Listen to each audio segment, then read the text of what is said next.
Oh, hi. Yeah. If you look online and you look at new photographic artwork, which is starting to catch a lot of attention from dealers, and sometimes it's really unique stuff where they're really pushing the boundaries of the technical side of photography in terms of how they made their image. And other times you see stuff that looks like snapshots from a instant developed camera, where it's like somebody sitting by a pool and it's all washed out, and then you see that piece sells for $15,000. Could you maybe talk to how those things end up catching people's eyes over things which are maybe a more beautiful picture? Yeah, I think the answer to that is just that most people have bad taste. I guess if you're talking about an image which is perhaps, well, not very good, but which sells for a lot of money, then it's probably a wealthy private collector or something. But I think that most organizations who will commission photography, theatre companies, design agencies, that kind of thing, I think they have pretty good taste, and they know what they're looking for. I don't really, I can't really think of too many examples of, work that has done very well that I thought really didn't deserve to.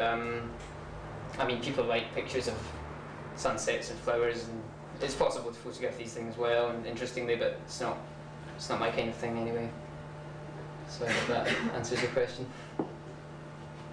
Hi. Hi. Yeah, just on the same subject, with when you get a brief or something like that, do you actually do sort of direction of artistic direction of the shots as well, or I mean, say for example with that image on the screen there, when the client came to you to commission you for that project, did they have it?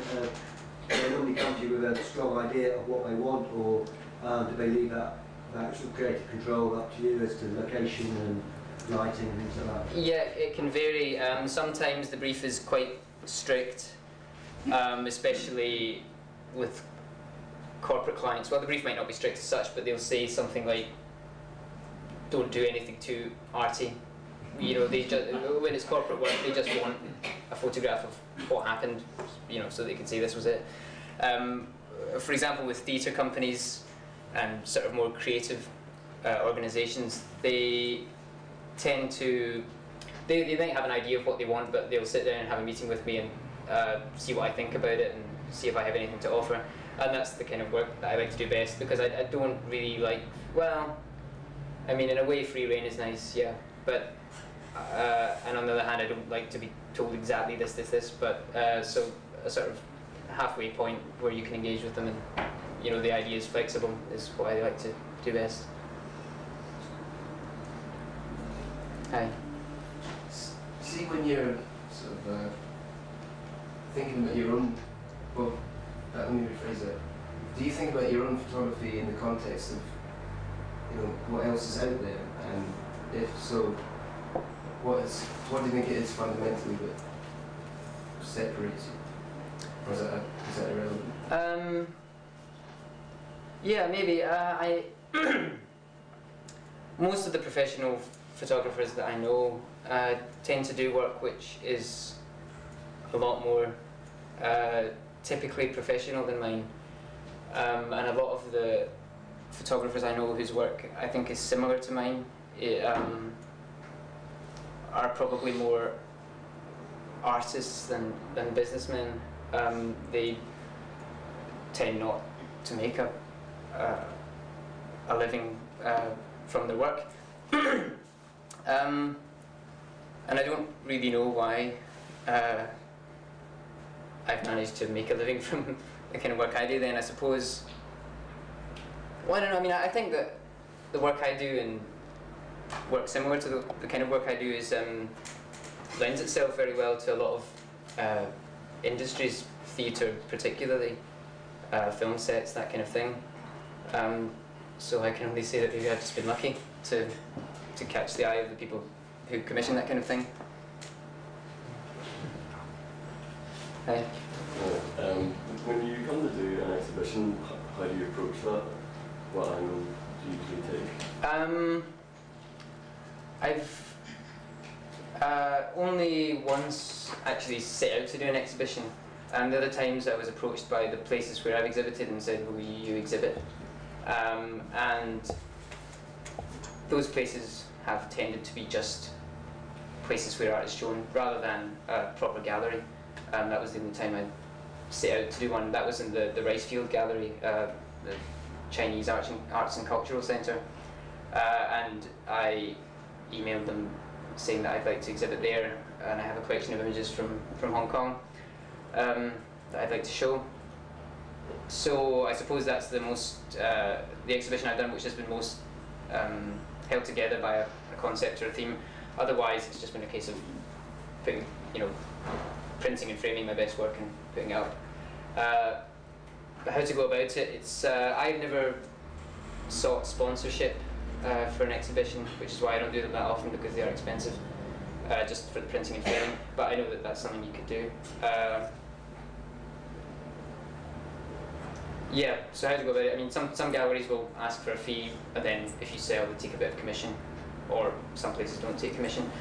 But yes, it's just a case of having, if you want to have a concept or a theme, deciding what that is, printing and framing the work, and just putting it up.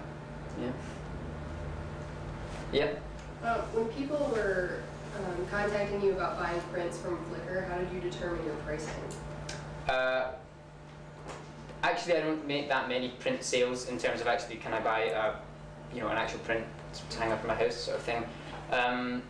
For that, I have my investor to kind of thank. He's set out that sort of thing with me when we were working together and suggested prices, and as my CV has grown, I've just increased them. But when it comes to things like, say for example, a newspaper or a magazine wants to use an image or a website, there's an excellent resource online by the National Union of Journalists. I think they're nuj.org.uk, and they have a freelancer's fees guide, which applies not only to photography but writers, television appearances, all kinds of things, which I've generally stuck to. Yeah.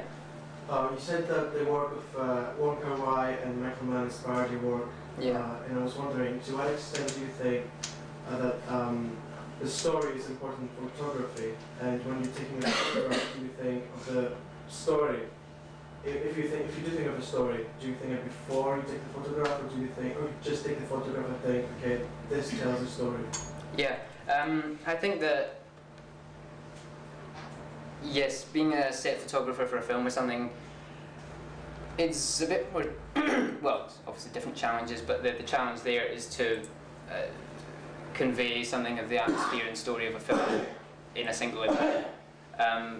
For me, I mean, there were some examples, such as the one at the beginning. Let's see if I can find it. Yeah, this, which was, well, not strictly, I didn't tell her to stand like that and him to stand there, but I told him to go and stand down the corridor and just, well, they were both sort of semi-professional models anyway, so, they didn't need a great deal of direction, they just did that, and I took it. So that's an example of a more sort of posed one, but for example, I don't know, this, and